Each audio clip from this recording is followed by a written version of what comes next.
Big-budget action films are built on control of fire, of falls, of fear.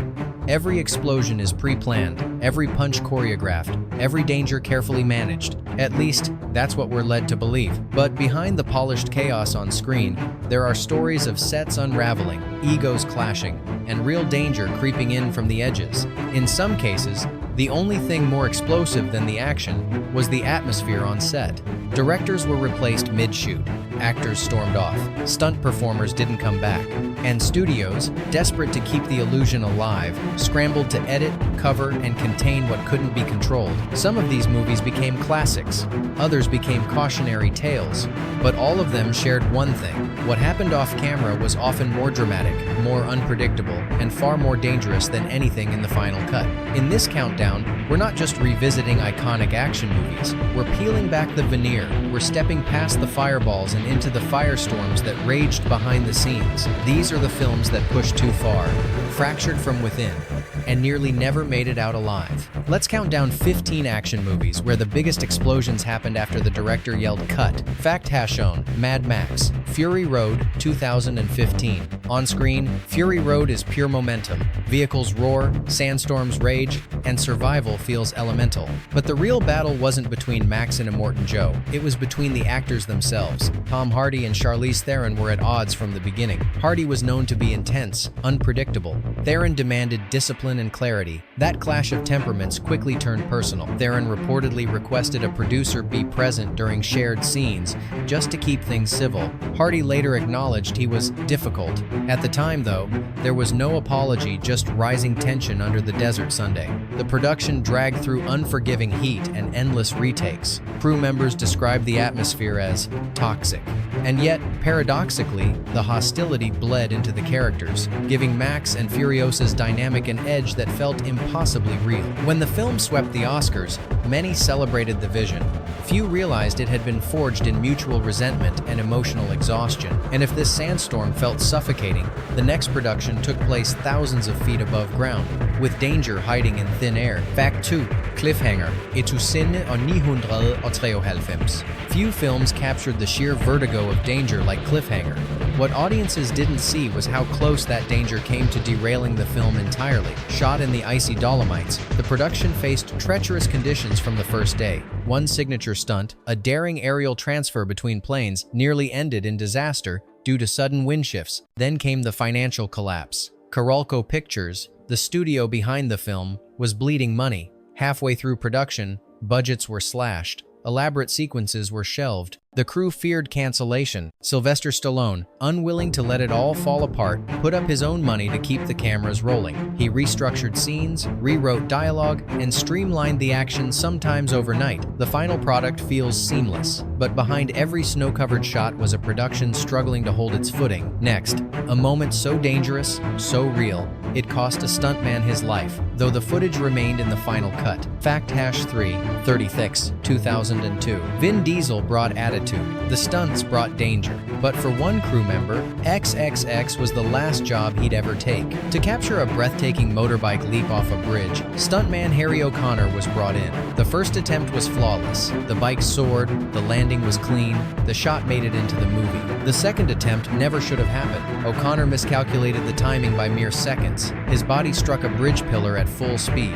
The crew watched in horror. He died instantly. The tragedy wasn't publicized. The studio moved forward, using the successful take and avoiding discussion. But those on set never forgot. Director Rob Cohen later said O'Connor died doing what he loved. But the silence that followed said more. Suddenly, no one was eager to push the envelope, because this time, it hadn't bent, it had broken. And while that tragedy was sudden, the next actor spent months risking everything himself with no doubles, no safety net, and no second chances. Fact hash 4.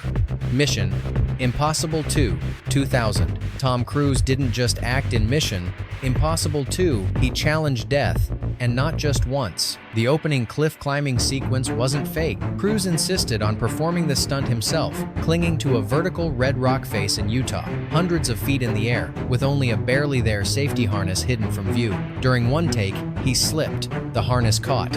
Barely. The crew was frozen. John Woo, the director, refused a second attempt. "We're done," he said. Then came the knife scene. A real blade, hovering inches from Cruise's eye, rigged on a cable to stop just short.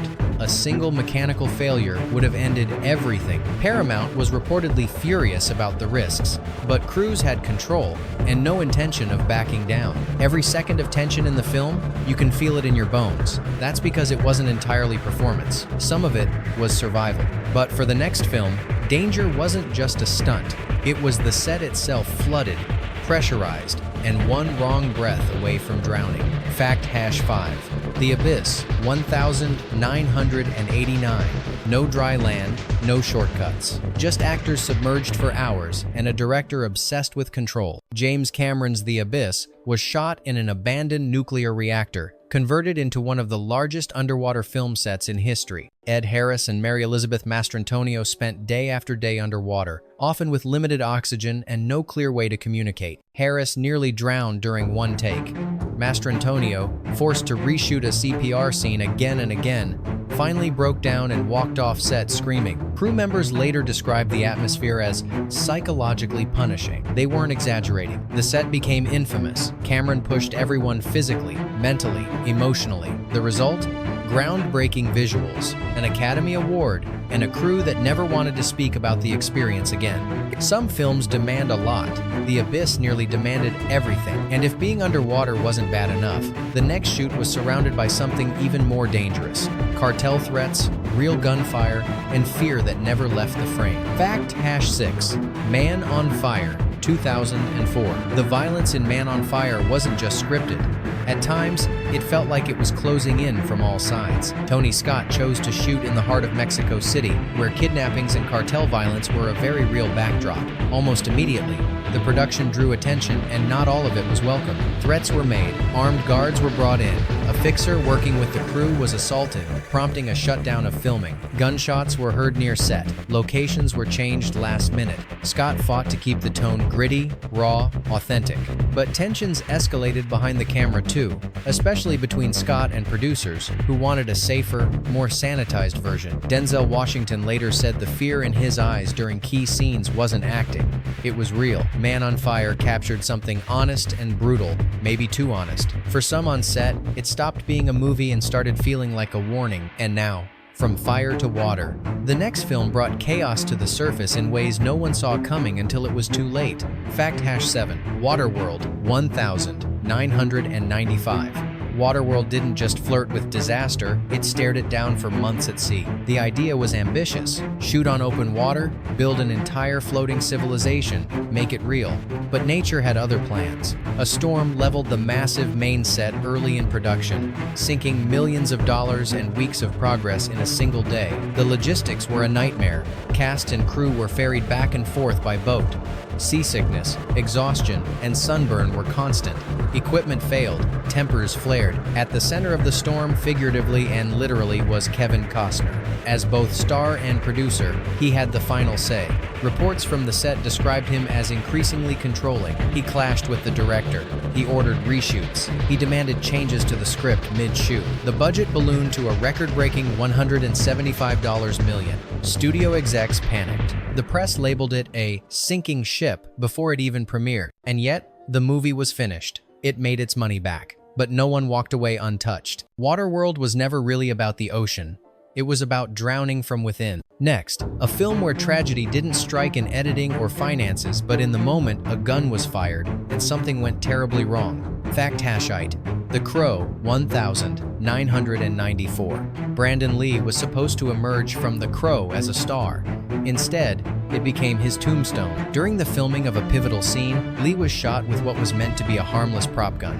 What no one realized was that a fragment from a previous dummy round had been lodged in the barrel. When the blank was fired, it launched that fragment directly into his abdomen. He collapsed. Hours later, he was gone. Production halted. Shock and grief swept through the set. But after legal reviews and financial pressure, the studio chose to finish the film using stand-ins and early CGI. Most of the audience never knew they weren't watching Lee, but those on set never forgot. They spoke of earlier accidents, electrical fires, minor injuries, and an atmosphere of unease. Some whispered that the film was cursed. The final product is powerful, poetic, and chilling. Perhaps because every frame carries the weight of something real, the loss of a life for a story that was never supposed to cost one. And if that story was marked by tragedy, the next was driven by ego, a lead actor so uncooperative, the production nearly fell apart from the inside. Fact #9, Blade, Trinity, 2004. By the time Blade, Trinity started rolling, its lead actor had already checked out, Wesley Snipes.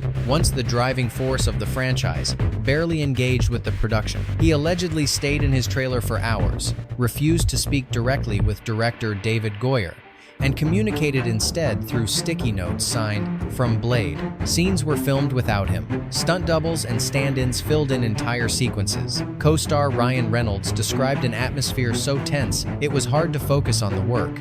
At one point, rumors circulated that Snipes and Goyer had a physical altercation. Though denied, the hostility was undeniable. Cast and crew were walking on eggshells. The energy on set collapsed. The final film was messy, visually stylish, but emotionally vacant.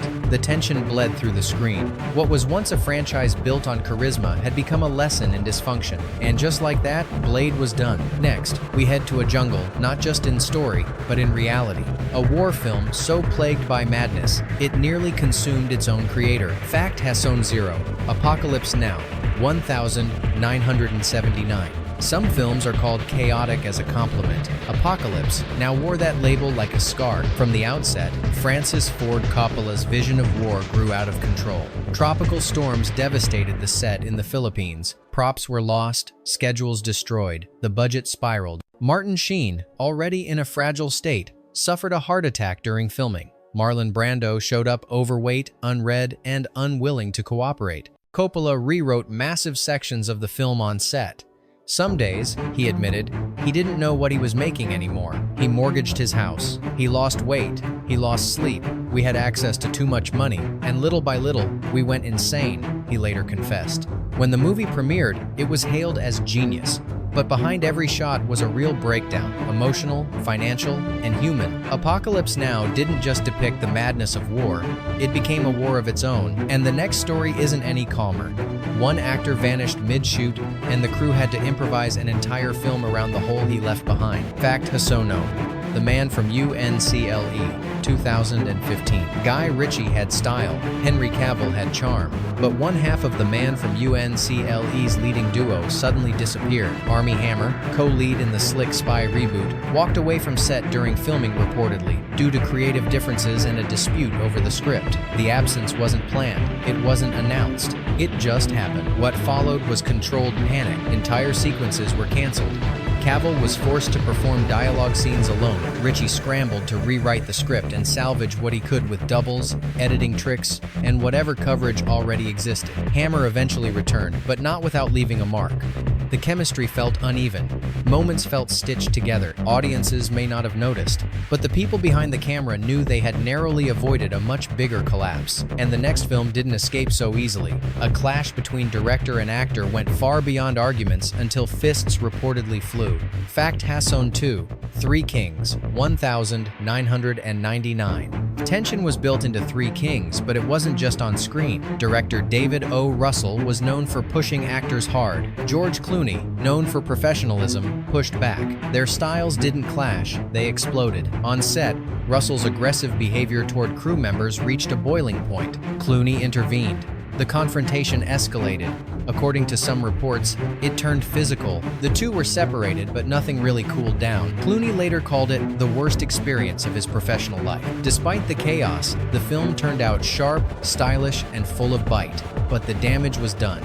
The two never worked together again. Three Kings was about a messy war in the desert. So was The Shoot, only no one yelled cut between takes. Coming up, a film that completely lost its ending, then had to rewrite its survival story from scratch. Fact Hasson 3, World War Z, 2013. For a film about global disaster, World War Z came dangerously close to becoming one itself.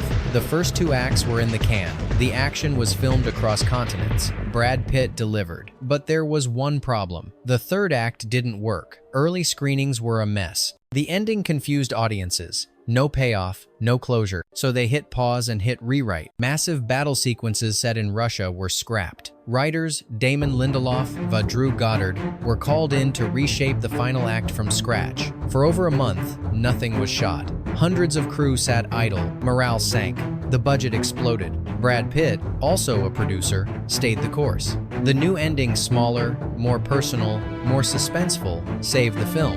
It became a financial success, but behind that success was a full-on crisis. World War Z wasn't saved by chance. It was saved by rewriting the plane mid-flight. The next film couldn't be rewritten. Its cast lost a key player and had to resurrect him from memory and digital effects. Fact Hasson 4, Gladiator, 2000. Oliver Reed's performance in Gladiator is fierce, layered, unforgettable. What makes it haunting is that it wasn't finished. Reed died of a heart attack midway through production. His role as Proximo was far from complete, but cutting the character wasn't an option, so the filmmakers turned to technology, using body doubles, lighting tricks, and pioneering CGI. They reconstructed Reed's presence in the final scenes. The cost? Over $3 million and a weight of responsibility no one expected. The process worked. Audiences barely noticed. But for those who shared scenes with him, finishing the film meant acting with a ghost. Reed's final performance wasn't just powerful, it was part miracle, part seance. And for the final story, a production so poisoned by ego, sabotage, and studio panic, it collapsed into cinematic legend for all the wrong reasons. Fact Hasson 5, The Island of Dr. Moreau, 1996. Some films break rules. This one broke everything. Director Richard Stanley had spent years developing The Island of Dr. Moreau. But just days into filming, the studio removed him, citing missed deadlines, erratic behavior, and growing cast tension. But Stanley didn't leave the jungle. He stayed in disguise, reportedly sneaking onto set as an extra, watching as someone else shot the movie he built. His replacement, John Frankenheimer, inherited a mess. Marlon Brando refused to learn his lines. Val Kilmer clashed with everyone. Entire shooting days were wasted. Extras roamed unsupervised in heavy prosthetics. Key scenes were shot without any coherent plan. The final cut? Confusing. Fragmented, ridiculed. Dr. Moreau didn't fail quietly, it imploded. And in doing so, it became something rare. A horror story not about the plot, but about the shoot itself. Bonus fact, Roar, 1981. Some films are dangerous because of stunts.